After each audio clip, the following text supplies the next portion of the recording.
बिस्मिल्लाहिर्रहमानिर्रहीम। अस्सलाम वालेकुम डियर स्टूडेंट्स, मुझे उम्मीद है कि आप सब खैरियत से होंगे। आज हम अपने अगले लेक्चर का आगाज़ करेंगे। Lecture number 10, chapter number 15। Routine की तरह जो हमारा प्रीवियस लेक्चर था, उस प्रीवियस लेक्चर में हमने nature of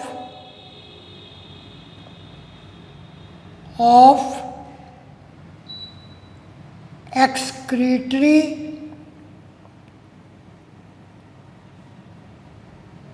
products in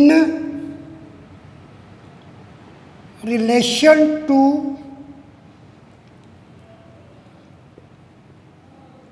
habitat को हमने डिस्कस किया था।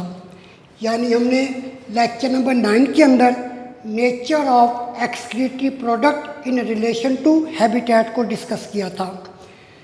इस टॉपिक के अंदर जो मोस्ट इम्पॉर्टेंट शॉर्ट क्वेश्चन थे वो भी मैंने आपको बताए थे। इस टॉपिक में हमने मोनोटैलिक,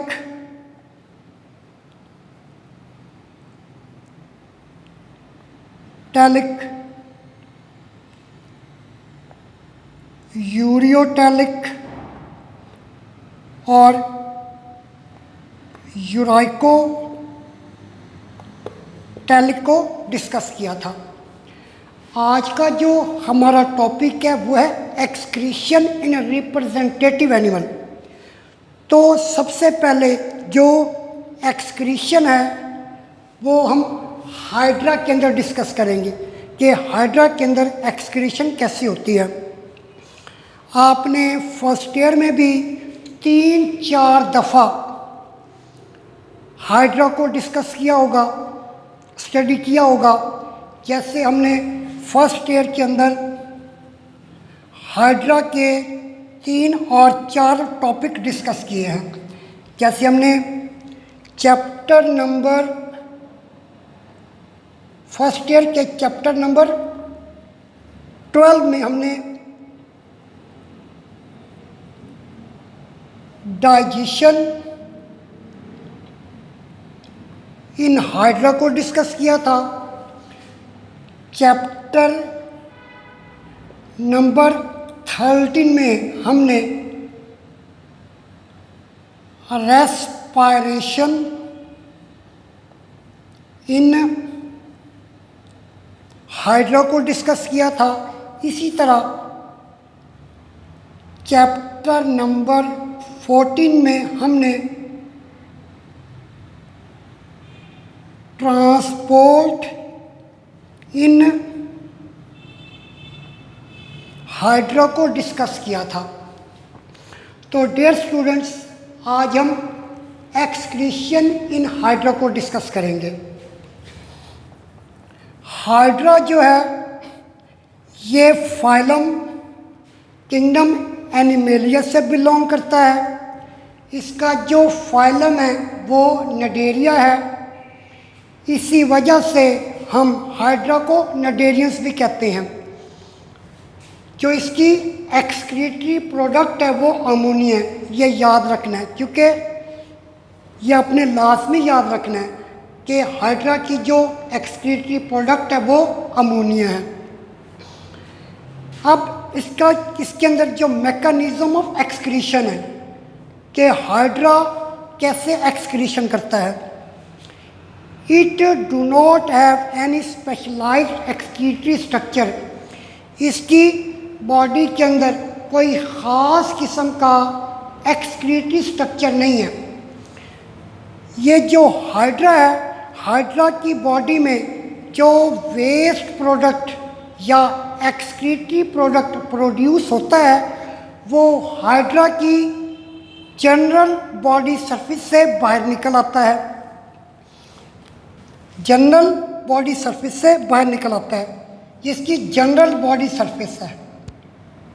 ये जनरल बॉडी सरफेस है। जनरल बॉडी सरफेस से वेस्ट प्रोडक्ट बाहर आ जाता है, क्योंकि क्योंकि इसका रीज़न क्या है, इसका रीज़न ये है कि इसका जो रीज़न है वो ये है कि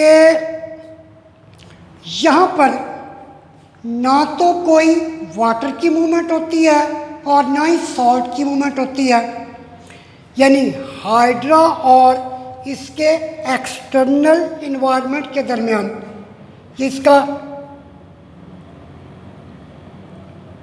इंटरनल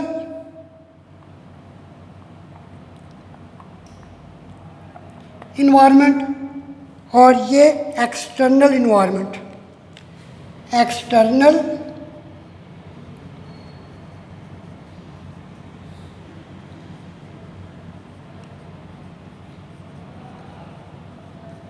इन्वायरमेंट, हाइड्रा के इंटरनल इन्वायरमेंट और एक्सटर्नल इन्वायरमेंट के दरमियान वाटर और सॉल्ट की मूवमेंट नहीं होती,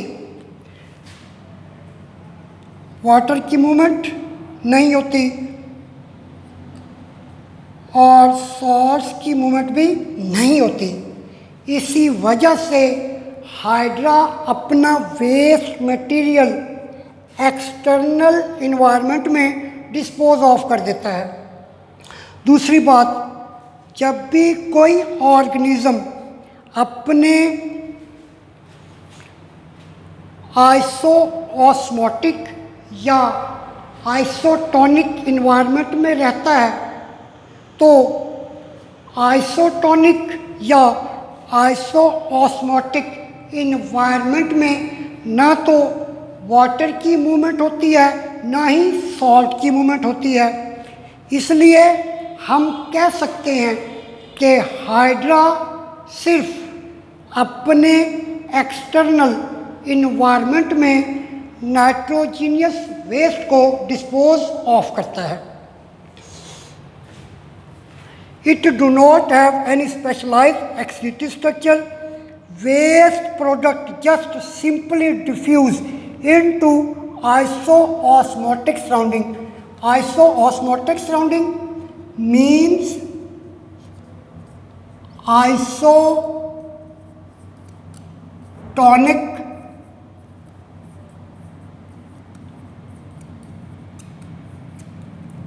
surroundings.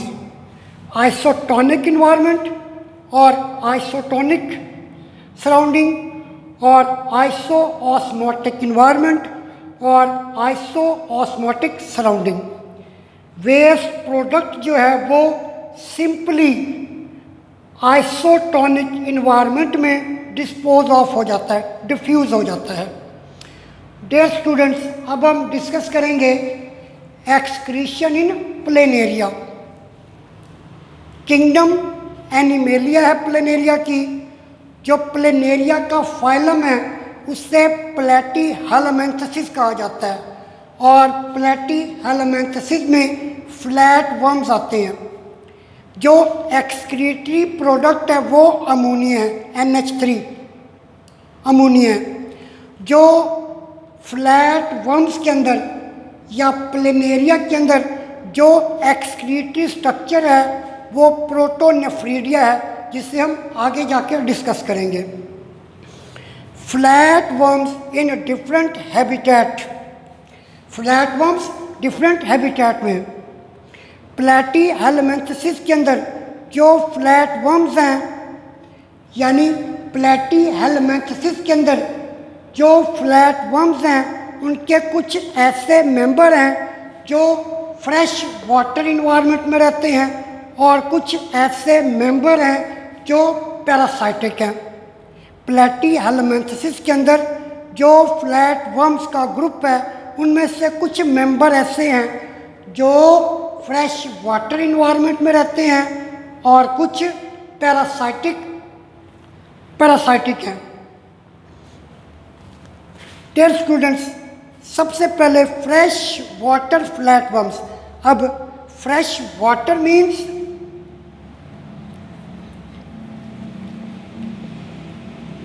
fresh water means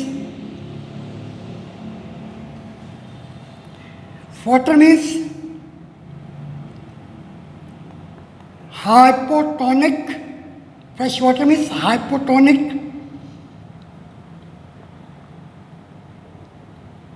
environment, hypotonic environment. अब ये flat worm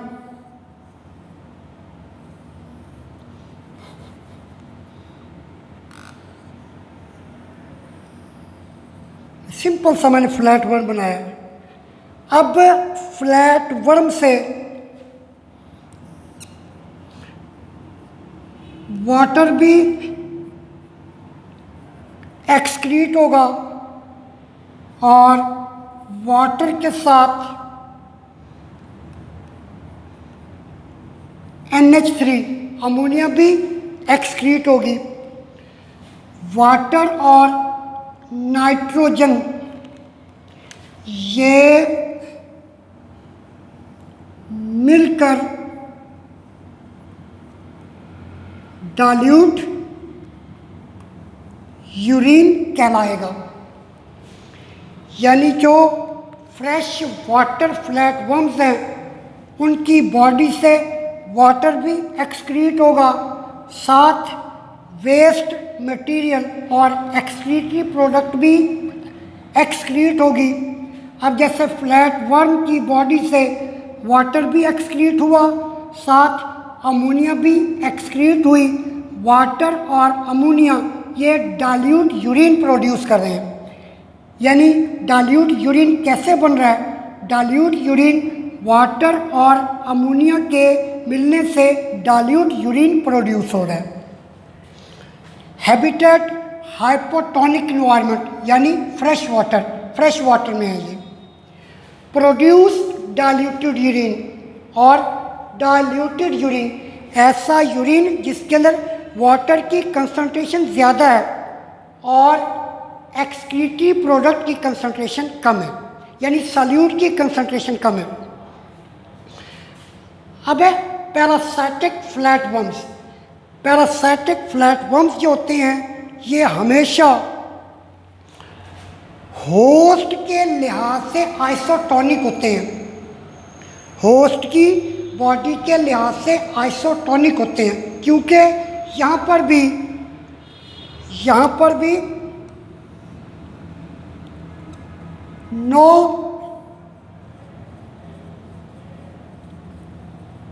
movement of water, secondly no movement of salt, क्योंकि यहाँ पर भी फ्लैट वर्म और उसके एक्सटर्नल इन्वायरमेंट के दरमियान वाटर और सॉल्ट की मूवमेंट नहीं होगी, सिर्फ जो नाइट्रोजीनियस वेस्ट है वो डिस्पोज ऑफ होगा। Normally dispose of nitrogenous waste, जो नाइट्रोजीनियस वेस्ट होता है वो होस्ट की बॉडी में डिस्पोज ऑफ हो जाता है। यानी जो नाइट्रोजीनियस वेस्ट है वो पैरासाइटिक फ्लैट वर्म से निकलकर होस्ट के इन्वायरमेंट में आ जाता है। अब वो जो नाइट्रोजीनियस वेस्ट होस्ट के इन्वायरमेंट में आ गया है तो वो वेस्ट ऑर्गेनिज्म को यानी होस्ट को बहुत ज़्यादा नुकसान देगा। वो वेस्ट होस्ट के मेटाबॉलिज्म को डिस्टर्ब करेगा, जिसकी वजह से होस्ट के अंदर डिजीज़ आ जाएगी या होस्ट को डिजीज़ हो जाएगी। So in this case the waste material which removed from the parasitic flatworms causes disease in the host, and that nitrogenous waste is very harmful for the host. Secondly, अब हम discuss करेंगे planaria के अंदर और या flat worms के अंदर जो एक्सक्रीटरी स्ट्रक्चर है उसे प्रोटोनेफ्रीडिया कहा जाता है। प्रोटोनेफ्रीडिया ये प्लूरल है, दैट इज प्लूरल, और इसका सिंगुलर प्रोटोनेफ्रीडियम है। सिंगुलर प्रोटो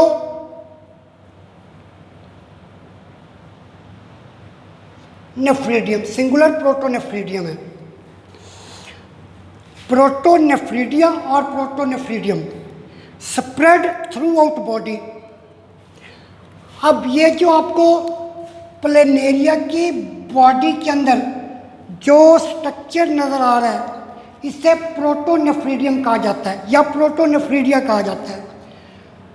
इस ट्यूबुलर स्ट्रक्चर में, यानी आप देख रहे हैं कि ये जो ट्यूबुलर स्ट्रक्चर है प्लेनेरिया की बॉडी के अंदर, इस स्ट्रक्चर में कोई भी इंटरनल ओपनिंग नहीं है। आप देख रहे हैं कि जो ये ट्यूब्यूल्स का स्ट्रक्चर है, इस ट्यूब्यूल के स्ट्रक्चर में कोई भी इंटरनल ओपनिंग नहीं है। और यहाँ पर एक चीज़ याद रखनी है कि ट्यूब्यूल्स और डक्ट में क्या फ़र्क होता है।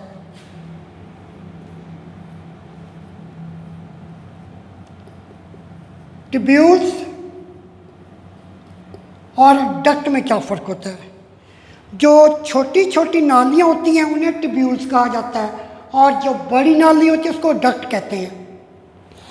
अब हम यहाँ पर ये जो ग्रीन कलर में,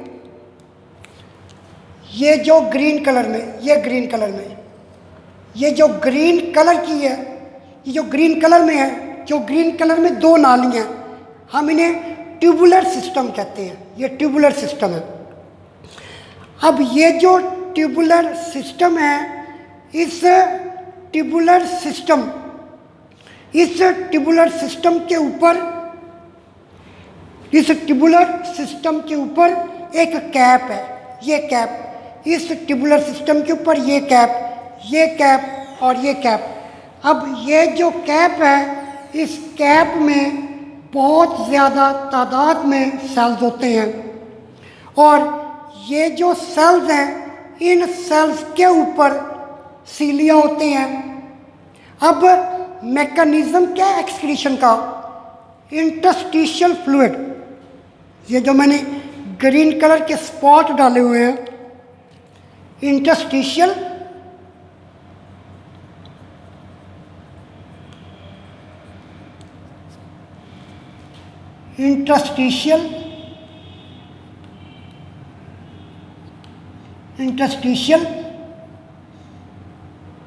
फ्लूइड।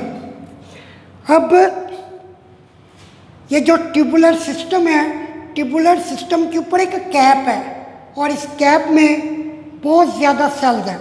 यानी ये जो कैप है, ये कैप बहुत सारे सेल्स पर मुश्तमिल है, और हर सेल्स के ऊपर सीलिया मौजूद है।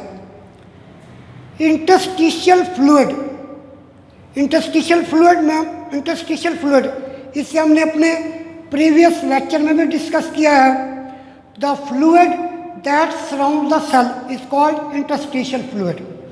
वो फ्लूइड जो कि टिश्यूज़ को सराउंड करता है, उसे हम इंटरस्टिशियल फ्लूइड कहते हैं। That fluid which surround the tissue is called interstitial fluid. अब इंटरस्टिशियल फ्लूइड के अंदर जो वेस्ट मटेरियल होता है, वो इन सीलिया के बीट करने से, ये सीलिया आगे पीछे बीट करते हैं। जब ये सीलिया आगे पीछे बीट करते हैं तो इस तरह दिखाई देता है जैसे कोई शोला जल रहा हो या बुझ रहा हो, जल रहा है और बुझ रहा है, यानी शोले की तरह। यानी ये जो सीलिया हैं जब आगे पीछे मूव करते हैं तो इस तरह दिखाई देता है जैसे कोई शोला हो। इस वजह से ये जो सेल्स हैं इन्हें फ्लेम सेल्स भी कहा जाता है।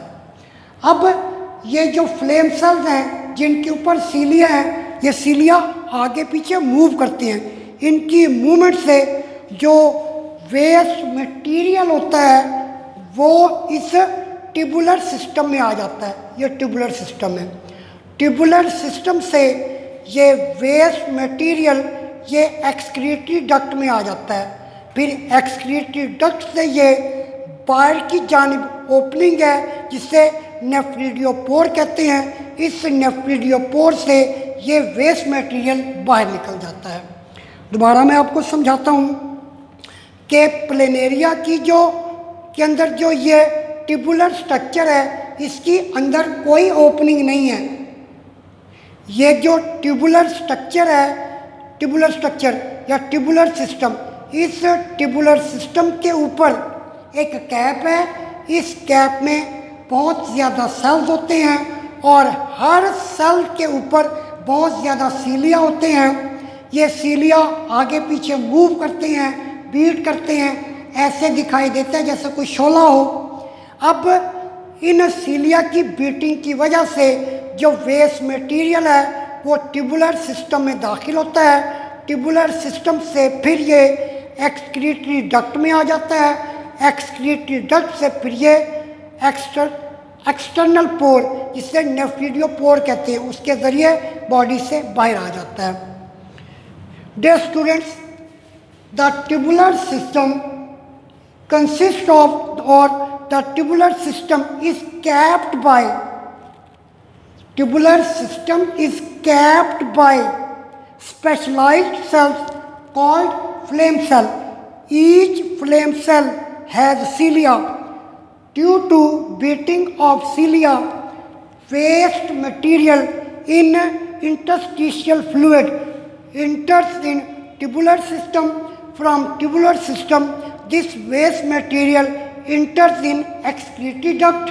From excretory duct, the waste material is removed from the body through a pore called nephridiopore, an external opening.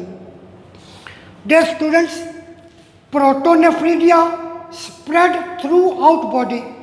ये जो प्रोटोनेफ्रीडिया है ये प्लेनेरिया की पूरी बॉडी में फैला हुआ है। It is a network of close tubules, ये जाल है बंद नालियों का। विदाउट इंटरनल ओपनिंग, अंदर कोई भी ओपनिंग नहीं है। such excretory system which contain no internal opening is referred as protonephridia. ऐसा excretory structure जिसकी अंदर कोई, यानी बॉडी के अंदर कोई भी इंटरनल ओपनिंग नहीं है, उसे हम प्रोटोनेफ्रिडिया कहते हैं। हैव फ्लेम सेल, अब ये जो ट्यूबुलर सिस्टम है, tubular system is capped by cellular setup. This cellular setup is called flame cell. यानी ये जो ट्यूबुलर सिस्टम है, ट्यूबुलर सिस्टम के ऊपर एक कैप है और ये जो कैप है ये सेल्स पर मुश्तमिल है। ये जो सेल्स हैं इनके ऊपर सीलिया है, इन्हें हम फ्लेम सेल कहते हैं। Have flame cell. अब यहाँ पर मैंने फ्लेम सेल का स्ट्रक्चर बनाया है। होता क्या है कि ये interstitial fluid, this one is the interstitial fluid, ये इंटरस्टिशियल फ्लूइड है। इंटरस्टिशियल फ्लूइड में जो वेस्ट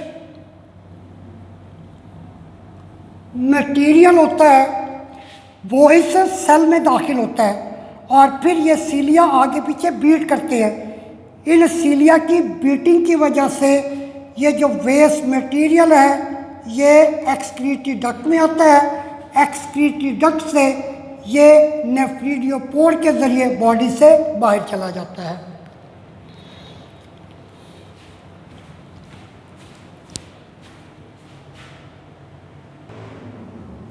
डियर स्टूडेंट्स, अब हम डिस्कस करेंगे फ्लेम सेल को।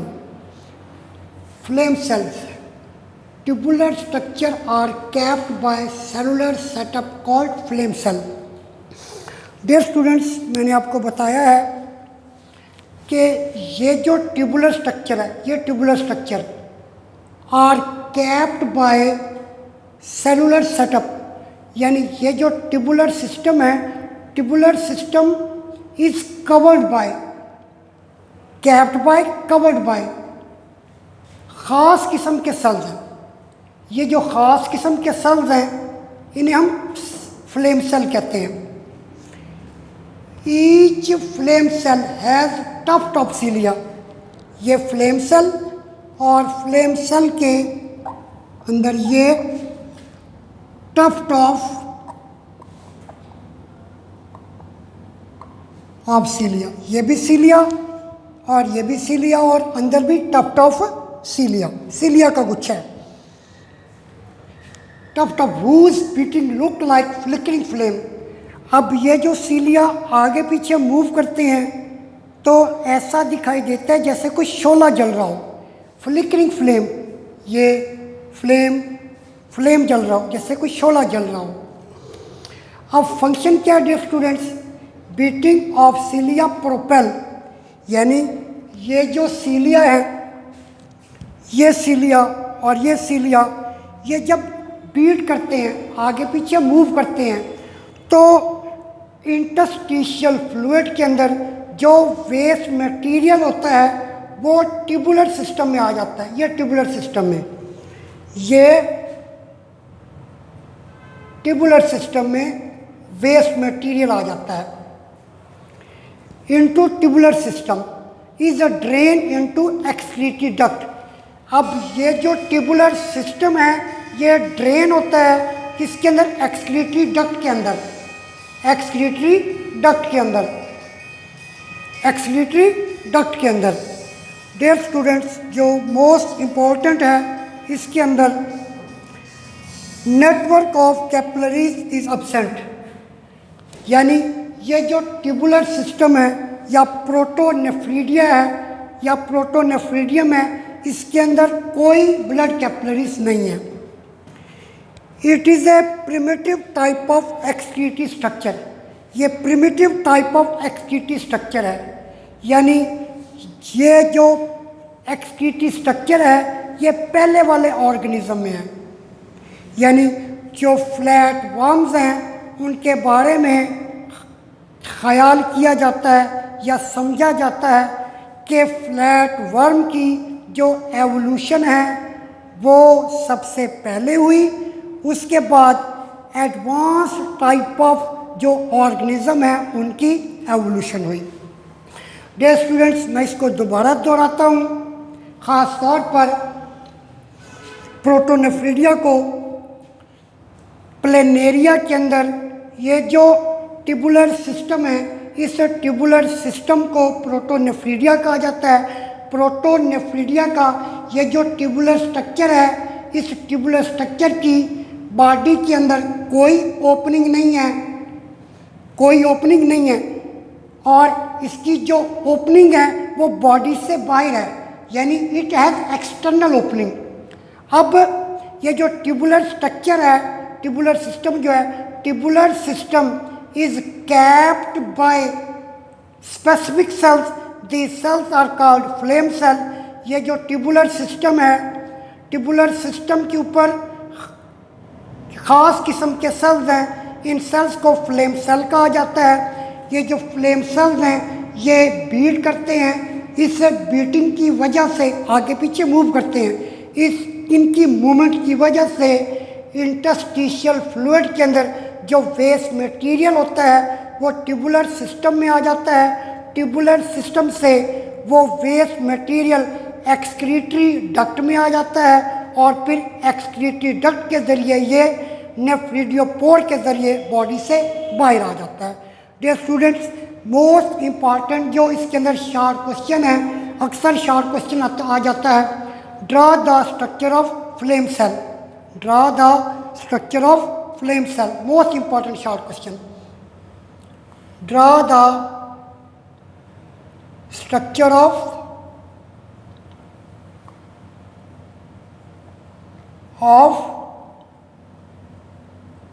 flame cell, ये मोस्ट इम्पॉर्टेंट शॉर्ट क्वेश्चन है। दूसरा जो इम्पॉर्टेंट शॉर्ट क्वेश्चन है, वाई फ्लेम सेल्स और called flame cells. Short question यूँ भी आ सकता है कि फ्लेम सेल्स को फ्लेम सेल क्यों कहा जाता है, शॉर्ट क्वेश्चन है।